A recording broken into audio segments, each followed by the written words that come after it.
Notnerd Podcast, Episode 205, Dulcet Tones for Baton Twirlers.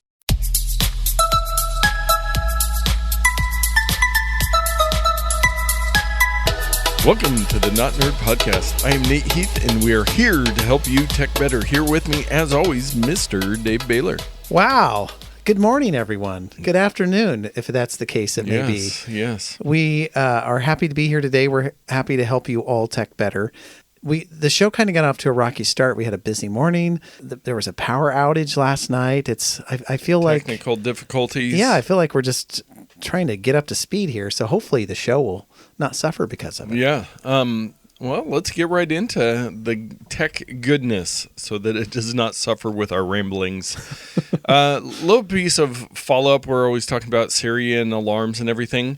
I got a little notification, I don't know if you did last night on my phone, Dave, that said, Siri suggestion, edit 7 a.m. alarm, Veterans Day found in your holidays calendar. So Siri looked at my calendar, said, hey, it says tomorrow's a holiday. Maybe you want to turn off your alarm, which I have definitely had in the past where there is a holiday and I don't turn off my weekday alarm I get frustrated that I wake up at 7 instead of whenever I could normally. Yeah. But I thought that was a nice little thing that Siri suggestions, they are getting better. They are making improvements to Siri. No matter what the tech journalists tell you, Siri is all right in my book. Well, I don't 100% agree with you, but I did not get this alarm. But that's pretty cool that they're actually making things that are useful. Yes, I like that. And we were talking last week with your tip of the week about turning off the app recommendations and rate 5 stars. I realized, because I was like, I know I see this somewhere. I build a lot of websites in WordPress, and you use a lot of plugins, and those are constantly bugging you. Yes, they are. So I do not get them on the iPhone, thanks to your tip from last week. Well, you're welcome. But WordPress is a whole different story. And another piece of follow-up that I can't believe I didn't bring up, when I picked MailChimp as my pick of the week a couple weeks ago. Yeah. We have a MailChimp newsletter via Notnerd that will send you an email every week with the podcast episode and any other posts we've done on the website. So we have some subscribers there. If you would like to get those emails, if that's a good reminder to listen to the podcast, just go to the bottom of the webpage and you just give your email address. And I'm using MailChimp for Notnerd, and I did not mention that in the pick of my. I should probably sign up for that newsletter. Yeah, so find out when the podcast comes out. Yeah. One other piece, we're talking about smartwatches and Apple Watches a lot on the show. In Q3, so quarter 3 that just ended, global smartwatch shipments grew 42% year over year. Wow, this is everybody combined, all the manufacturers. Yes. Garmin, Fitbit, Google, Apple, everybody. Yes. So that is quite a bit of growth, and we probably could have guessed some large amount of growth. You see a lot more Apple Watches out there. They keep getting better. Fitbit, everybody's coming out with them. As far as the market share goes, Apple Watch remains a long way ahead of the chasing pack, and its global smartwatch market share has grown from 45% to 48% in the past year for all global smartwatch shipments, and it's even much higher in the U.S., a higher market share for Apple's Apple Watch.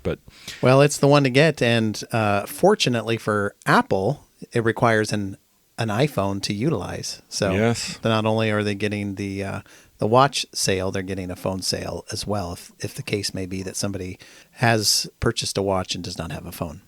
Yes, and it is a very nice accessory to my phone and to my life. I love it. It's very helpful. It works very well. Every day. You know what else helps me every day? Dave's Pro Tip of the Week.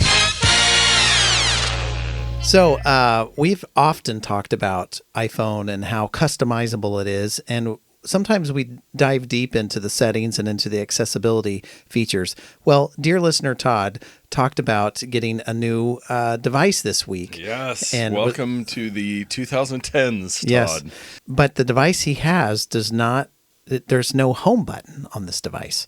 And he figured out a way through the accessibility settings to enable kind of a soft or a virtual home button that you can program to do various things. So go into your settings and then navigate on down to the accessibility option. Inside there is at the very bottom under the general section is accessibility shortcut. And this is when you triple click the side button, it'll do something for you. And the one that you're going to want to select is assistive touch. And if you click that and then triple click your home button, a little virtual home button will show up on your screen, and you can drag it around and move it around. You can put it at the base of your screen where a home button might be found normally, and it'll just float over your content and it'll live there forever. And you can even go in and customize what the home button does. You can do control gestures, device settings. You can make changes to your control center, access your control center. You can go right to your notifications from this button. So if you have purchased a new touch-only iPhone or iPad and you long for the days of having a home button, well, you can add one virtually by using this tip.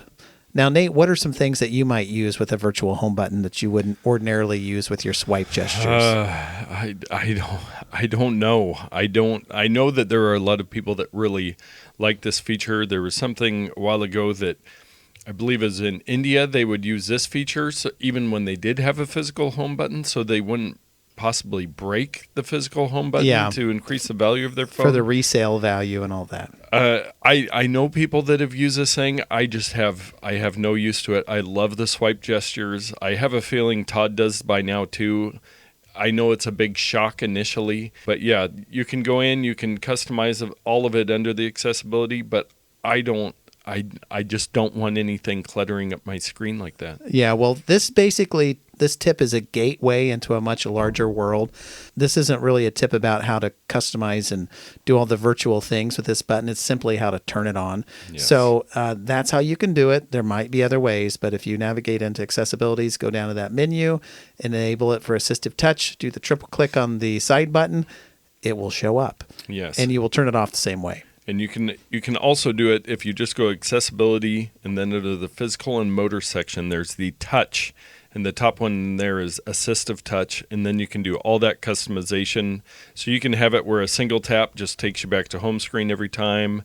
And there's a bunch of different options in there. Mm-hmm. You could have single tap, double tap, long press, create new custom gestures with it. So you can really do a ton of different things if you need to have some more control in your phone. It is a very helpful thing and it helps a lot of people. It's not something that I can bring into my life at this point. Yeah, they do offer you the two styles of enabling that. The way I did it, if you triple click again, it turns it back off. So It's one of those things you can turn on and off. So your mileage may vary. You can use it for various things, but at least it's there. And it's designed to be used for people who can't reach up to the top of their screen to swipe down, or if they swiping back and forth is some type of motor hindrance on their hand or whatever they're using. So it's a great feature to have, but everyday users can utilize it too. Yep. That's one of the great things about Apple. Well, let's move on to our takes. Another great thing about Apple, as I mentioned earlier, Siri suggested that today was Veterans Day, which it is. Siri was correct as we record. And Apple has announced that they have finally opened up their health record service to veterans with iPhones. This was something they announced a while back where there were the Veterans Health Department, the VA. In the U.S. here, has worked with Apple to be able to share these health records, be able to give all these veterans access where it can transfer. They can, have the information with them if they have an iPhone. I think it's an amazing thing just to have that portability with the medical records and being able to just have it on your phone and be able to take it where you need to take it and get it in front of the people that need to have that health information. Yeah, and this is kind of a beta into what our world is going to look like probably in a matter of decades, where all of the medical information is going to be electronic, which most of it is. It's going to be shareable and interoperable between different medical institutions, the government institution, insurance, whatever, and it will all live in the cloud, accessible through your smartphone. The medical industry is really slow to implement these type of things, but it will happen. Yeah. Eventually, you're just going to be able to take your phone in, they'll scan something, or that'll just be on their It computer. won't even be a phone by that point. It'll Yeah. be a chip under your skin. They were all looking forward to that subdermal chip. Yes. But no longer will they have to fax information between offices anymore. Faxing. If I could tell you some stories. Yeah, I got to move on before the heavy breathing starts. Oh, well, I do have to remind people we are the most nonpartisan tech podcast on the internet. And this next story actually helps that. Seth Meyers, late show host. I forget what the specific name of his late show. Does he still have a show? Yes, yeah. Oh, yeah. Every night, 5 nights a week. Wow. He released a new comedy special on Netflix, and as he oft likes to do, he had a section talking about Trump and politics. Well, he worked with Netflix to create a skip feature where you can skip past the political section of his stand-up special. Oh, wow. Which I think is just great. If you want to sit down and watch some comedy, you don't care, maybe you disagree, maybe you agree, maybe you just don't want any more politics for the day. So it just sanitizes the politics right out of his comedy special. Yeah, Oh, and you just get the rest of the stuff. So I thought that was, he basically said, hey, I understand maybe not everybody is looking for that when they sit down to watch Netflix. And he goes, Netflix is digital. They can create this. They have software. Like, this is something they can do. So Netflix, do it. There was this kind of family-friendly service that was out a while ago. VidAngel was the name of it. Yes. And it's changed dramatically from what they used to do. But you used to be able to go through and say, I want to turn off vulgarity, adult scenes, or violence or whatever. And it would take the digital video file, and as you streamed it, would jump past the sections that you didn't want. Or if it was offensive audio, it would just mute that word just briefly. Just that 1 second, it would mute the audio. And it made many movies which were kind of right on the edge of appropriateness. You could watch them with your family because it would just kind of cut out some of the gross stuff and move on. The content was still good. It's just there were some gross parts in it. I think they got sued out of oblivion. They're not able to do that anymore. But it reminds me that like these streaming services like Netflix or whatever, if they really wanted to with their own original content, they could do creative things like say, do you want the R version, the PG version, the G version? And everyone can watch the show in a way that they prefer to watch most it. movies, they have TV edited versions. Much like Spotify, you can find the explicit or the edited version. So why not give that to us within Netflix? Yeah, give us some choices. I like that idea. And going from super new technology to super old technology, the Internet Archive is now working to preserve vinyl LPs. This is a sticky subject because there are many vinyl LPs that the music is still copyrighted. And so is this for like really antique stuff? Yeah, so it looks like from this brief article that I'll put in the show notes that they are starting to try to find really rare audio recordings, and they're working with the Boston Public Library to get this taken care of. Wax cylinders, 78 RPMs, LPs, musical genres of all kinds, obscure recordings. It mentions like this album of music for Baton Twirlers. I've got that one. Yeah, I gotta get that loaded on my phone. But the one interesting thing that with this, instead just hooking it up to a USB record player and hitting scan, they are taking super high resolution imagery of the LPs, so they have all of the original printing data because they're printed materials, as well as scanning all the liner notes, everything that came with these LPs. So they are recording lossless recordings of it and then breaking it up in between the tracks. And so they're putting in a ton of work to make sure they have like the most accurate representation they can. Yeah, the 3D model and imaging of the object. So later down the road, they could physically print a new copy of this thing, so it's preserved. Yeah, the 3D scanning technology, and I've seen turntables that use lasers to bounce light into the grooves and translates that back into vibrations, which can be translated into sound. It's the technology that is implemented in these type of programs is just astounding. Yeah, so pretty cool. Pretty cool to get some of that stuff. I know I've talked to people over the years that said, I've got all these old records of my dad singing or this or that. I need to get them digitized. Probably not going to make this collection, but yeah, getting those old things because they will not last forever. Speaking of forever, so last week the weirdest thing happened. A bunch of people received text messages that were sent on Valentine's Day. We're now in November. I didn't get one. Yeah. So here we are 8-9 months later. People are getting these texts. Now, you can imagine that text messages on Valentine's Day, either receiving them or not receiving them, could really have some effect on your if your wife does not send you a text message saying, hey, love you, happy Valentine's Day, or, a long distance romantic partner, any of these things, if you didn't get that text message, or if 9 months later you get this text message and maybe you're not with that person what if the person died? Yeah. And it's like this reminder. It's like, what? How? This is strange. So, and they can't really figure out, at least as I was reading the article, it was across multiple carriers, all the major carriers in the U.S., so it wasn't like a specific T-Mobile thing, but somehow this massive blob of text messages got stuck in a pipe somewhere. That's weird. And then just all of a sudden showed up in November. Well, the internet is a series of tubes. Yes, so maybe it it got clogged. There was a small or broken tube somewhere. Maybe Newman, was he the postman on Seinfeld that would collect the mail and not actually hand it out? So yeah, maybe he was involved. I don't think there's anything nefarious, just some super weird glitch where people had some really out of context text messages coming in. Weird. And this last take, Dave, this was actually something you found, and it can be found at analog.co.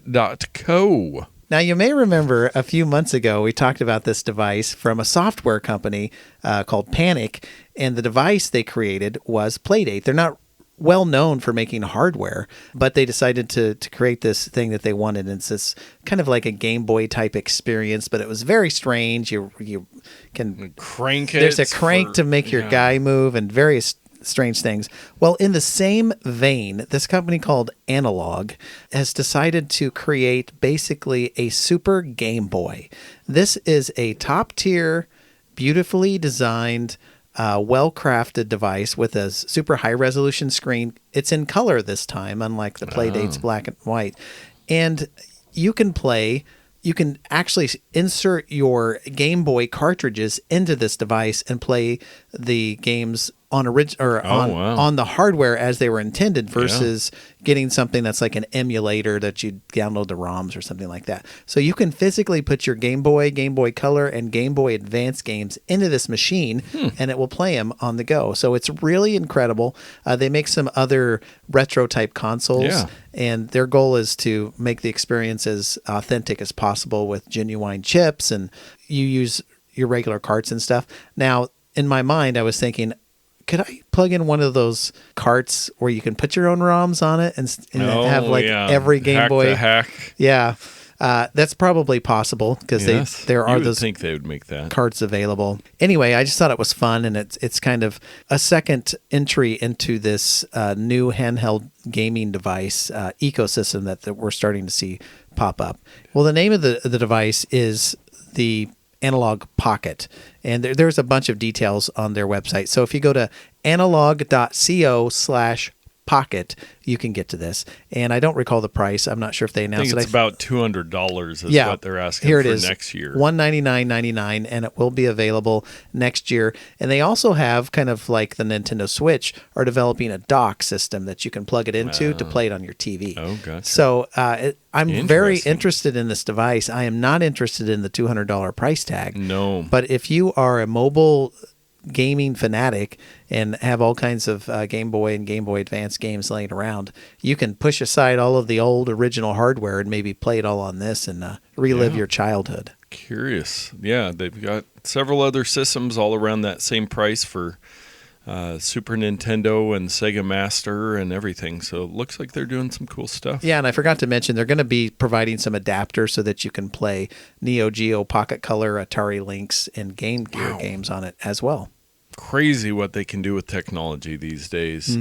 Well, our security and privacy story of the week, this was kind of it's actually a pretty depressing one, that the ransomware at hospitals has been tied to all these breaches at hospitals and all these security things that they have to do, all this work to fix, has actually been tied to additional deaths in hospitals because it slows them down. They're having to put more security stuff in place. They're having to, just rethink things and everything. And it's actually, there was a study, I believe it was done in the UK, where there was more, wasn't like significantly like the hospital burned down type of a thing, but there's a number of more heart attacks and strokes because they just couldn't get things done as quickly as possible because of the ransomware. So again, if you meet somebody that does ransomware stuff, punch them in the face for me. That's exactly what I was going to say. Those people, I mean, the lack of morality that you have to attack a hospital, which is designed to help and save people's lives, you're basically a murderer at that point. You're killing people on purpose. So that's not a very fun topic for sure. No. But speaking of heart attacks and strokes, our bonus odd take of the week is a wonderful new website I found called databaseofnachos.com. This is amazing. Yes, it is a very simple idea. You click on it, you can give it your location or you can type one in. It's tied in with Google Maps there. And you will see where you can find nachos near you. And it is updated for our area. I can see a couple different places that provide nachos. And it's just... That's all it is. It is. It's a nacho Don, finder. They call the little nacho logo guy Don for database of nachos. Okay. And if you give them your email, they'll send you a sticker. Just completely random thing I came across that... What? What's the money-making thing on this? Like, how do they pay for their website? I think this is it says TJ Mulholman, the creator of Dawn, doesn't really get to code much anymore, so this was his spare time, keep the coding fingers fresh project. It's a passion product. So one place that's near us that I believe I've been to many years ago is Taqueria Las Casetas.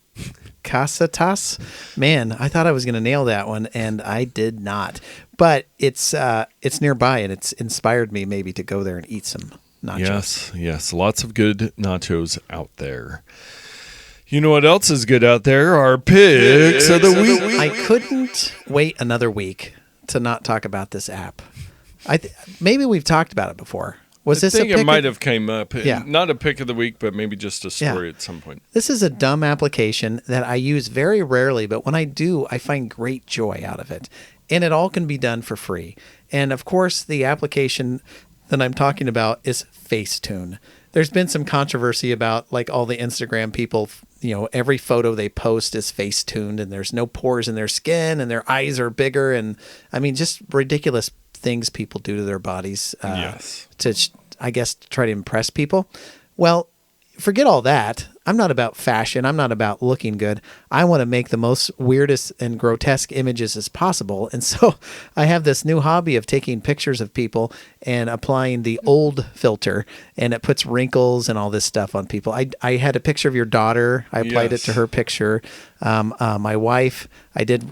like her whole family, we had a get together a while back, and I got photos of people, and I'm like, oh, what does this person look like when they're 90? And it's just hilarious.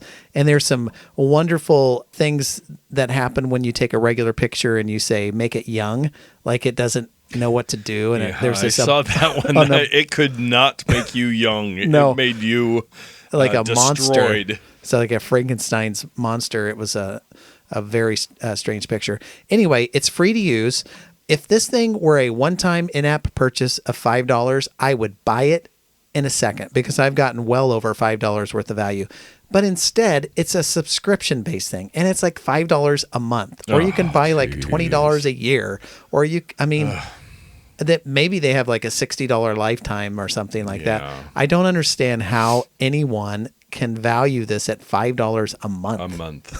One time. Come on, people. But there are a lot of filters and stuff that are just available for free. Yeah. So I recommend downloading and then trying it just because it's fun. Nice. Well, my pick of the week this week, if you'll remember back to episode 200, one of our callers was Mike telling us about his amazing mouse he had. Well, one night I was bored on Amazon, had some money burning a hole in my credit card, and decided to shop around. And I was like, you know what? I have this, I think I mentioned it on the podcast, probably a pick a long time ago, a Kensington Pocket Bluetooth mouse. It's this little tiny one I can keep in my backpack. And I was like, you know what? I should get a better, more ergonomic Bluetooth mouse. Okay. The one I use at my desk, a wired USB mouse, is at least 19 years old now. Oh, and boy. It still works okay, but getting rid of some wires is always a nice feature.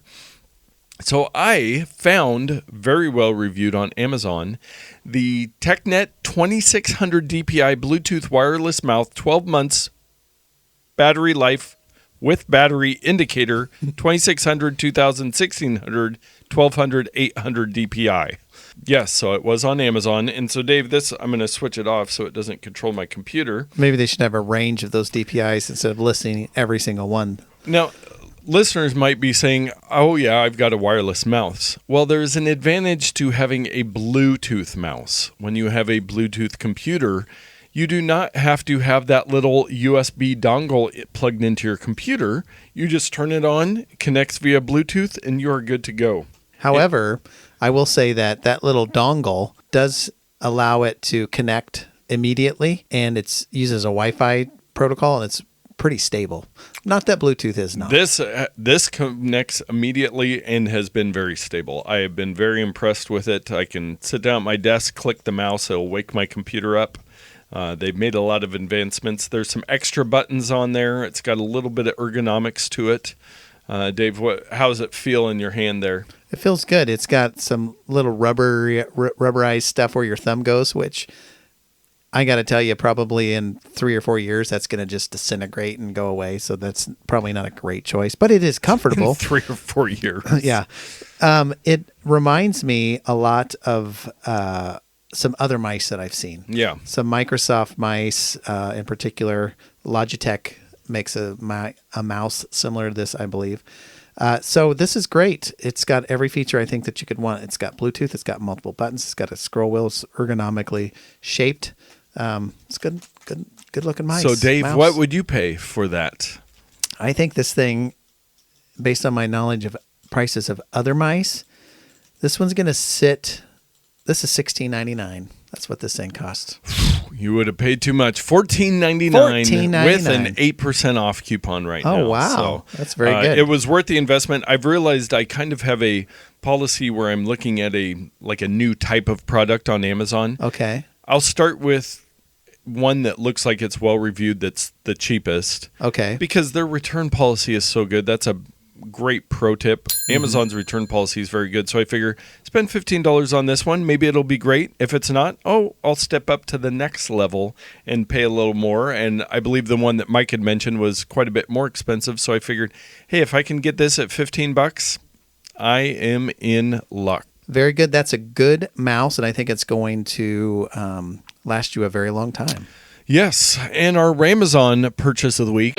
I hope my daughter doesn't listen to the podcast because I found out that the pick last week, the sleeping bag and duffel bag, that was actually my mom as well, I think, for my daughter for Christmas. So I've got to watch a little closer on spoiler alert. Well, this week we have maybe this was you, Dave, the Top Chances 3-watt LED artificial fire lamp fake flame effect lamp 3D fire campfire centerpiece flame lightning torch light with US plug for Christmas Halloween party decoration flame lamp. Now, what is this thing? Was a lot of what does this thing do exactly?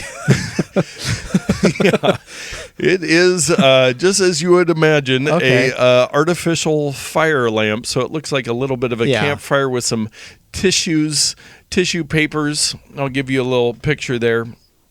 Very small, tiny one. Is this the one that has a fan that blows the fabric? It does look like it might even have a fan. Yes, it does have a small exhaust fan, as it says. This is clearly a Halloween type cauldron kind of experience where you want to look like some witches around a cauldron or Yes. something like that. And my guess is it's about the size of the palm of your hand. It's That's what it appears to be. yeah. I am familiar with these items, and I'm going to guess the price on this. This thing cost the user. This was $9.99.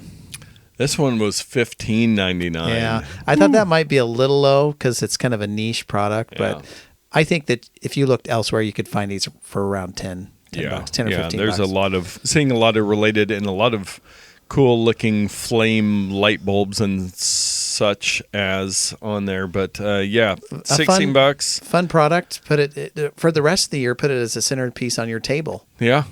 I'm wondering why it couldn't be powered by batteries. I guess it's just better to be able to plug it in if you've got it stationary somewhere. Yeah, I think batteries would run out pretty quickly. Well, nice. Well, with that, we're running out of time in this podcast episode pretty quickly. We have shared the week's tech news with you. We'll be coming back at you next week. Make sure you tell a friend. Make sure you're subscribed in your favorite podcast app so that you just get it automatically every week. Go check our mailing list. Join that. Maybe we'll start doing more with that, but you will at least get a reminder every week. Now get out there and tech better.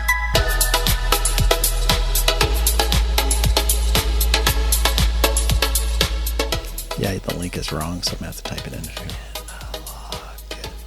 Weird. Nope. You. Darn it. Oh, it's such a stupid word.